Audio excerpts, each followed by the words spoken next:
Salut, je m'appelle Caprice et je vous présenterai un écosystème. Quel écosystème? Le récif de corail et un peu au sujet de l'océan comme un tout. Récif de corail est Coral Reef en anglais pour ceux et celles qui ne le savaient pas. Et en plus, je vous montrerai un peu de la photosynthèse dans l'océan. Mais avant qu'on se rende à ça, le récif de corail. Comme vous pouvez voir de ces merveilleuses photos, les récifs de corail sont très très beaux. Il y a tant d'espèces qui y vivent, comme toutes sortes de fantastiques poissons et éponges, et bien sûr le corail.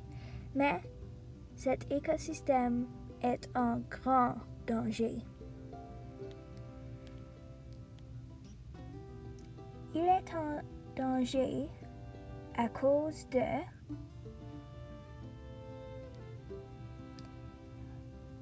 la pollution humaine. Il y a beaucoup de déchets dans l'océan et du plastique qui cause beaucoup de risques pour les organismes vivants dans le récif de corail. Et des fois, les animaux mangent notre pollution et meurent à cause de cela. La surpêche, c'est quand les pêcheurs prennent trop de poissons et ils n'ont pas une façon de reconstituer car il n'y a pas assez. Ceci est une des raisons pourquoi il y a des espèces en voie de disparition.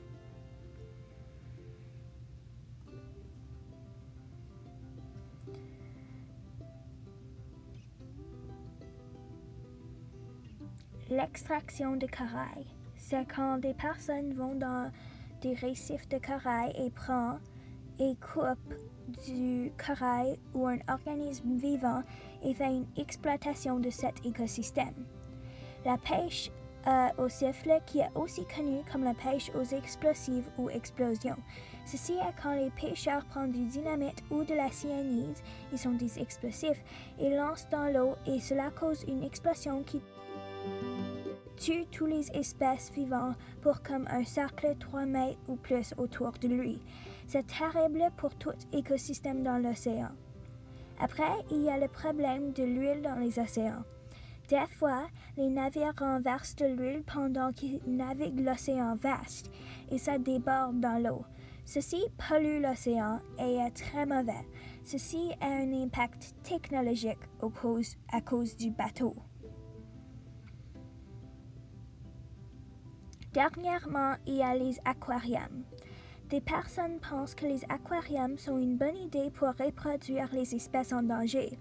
Mais ce que je pense est que les travailleurs de l'aquarium doivent aller capturer les espèces de leur habitat et leur apporter à leur petit aquarium pour vivre leur vie dans une petite espace enfermé et clôturé où leur seul plaisir sont les touristes qui viennent leur voir.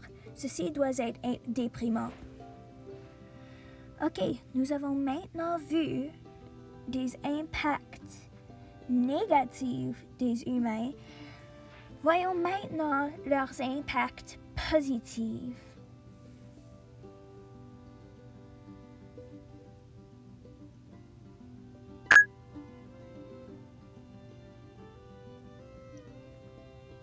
Impact positif numéro 1.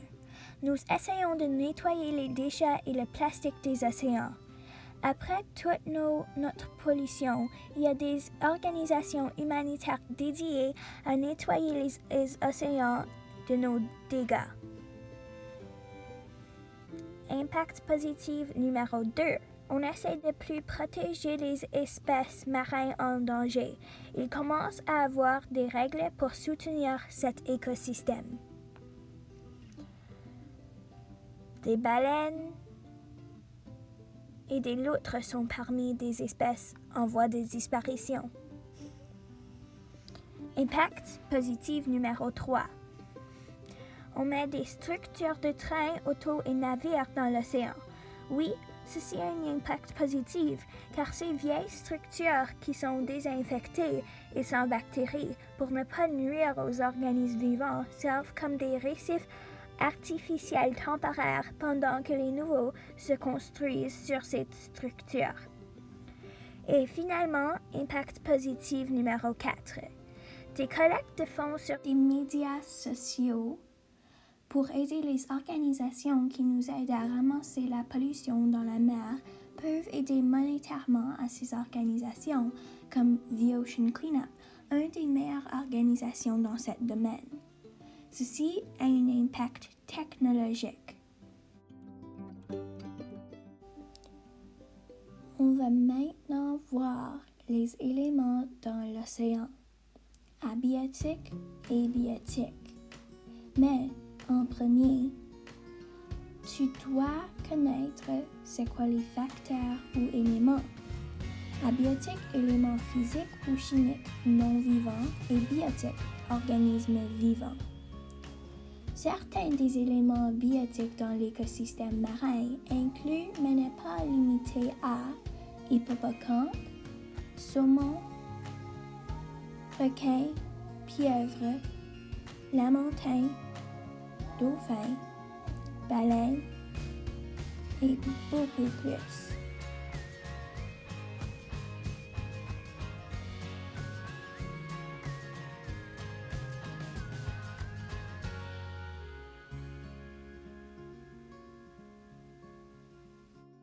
Et voici quelques éléments abiotiques dans cet écosystème. Sable, eau, roche, sédiments, soleil, la température, vague, vent, clarité d'eau, oxygène et la profondeur. Maintenant, nous allons jeter un coup d'œil à 4 désastres naturels qui ont un effet sur l'océan.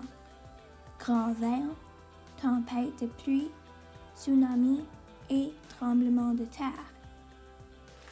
Les premiers 2 désastres, soit la tempête de pluie et le grand vent, sont la cause des débris, structures et autres articles à aller dans l'océan et lui polluer et potentiellement nuire aux espèces qui y vivent.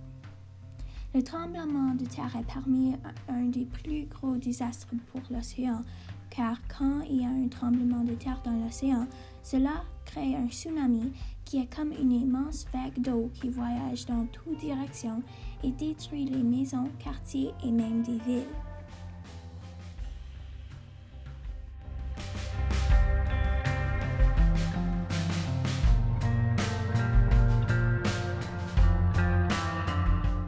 Ok, alors finalement on arrive à les chaînes alimentaires dans l'océan.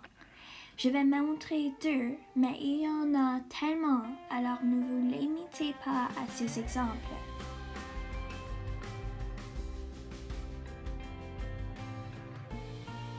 Notre premier exemple commence avec un algue comme producteur qui est un plante marin.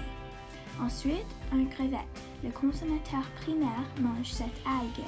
Le consommateur secondaire est un crabe qui consomme cette crevette.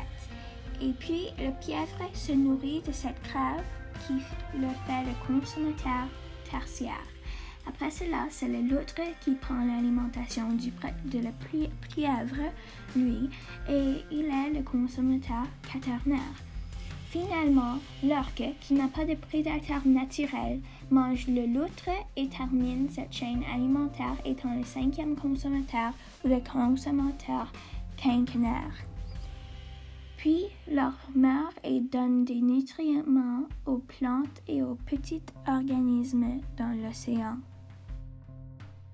Notre deuxième exemple commence avec le phytoplancton comme le producteur, qui est mangé par le zooplancton, qui est notre consommateur primaire, qui est ensuite mangé par le petit poisson, qui est notre consommateur secondaire, puis un grand poisson qui mange le petit poisson, et il devient le consommateur tertiaire.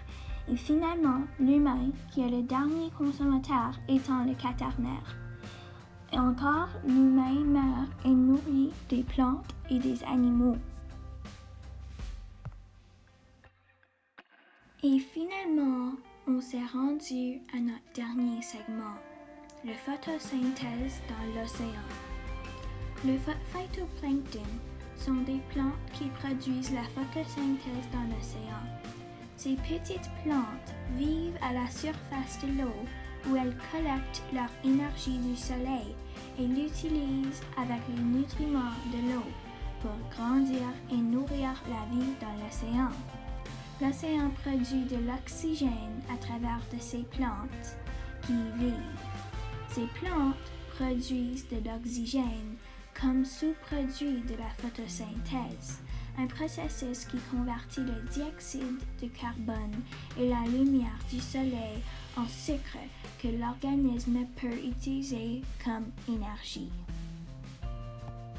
J'espère que vous avez aimé cette présentation et bonne journée. Note, seulement les éléments écrits et ma voix m'appartiennent. Les images sont de Google d'auteurs différents.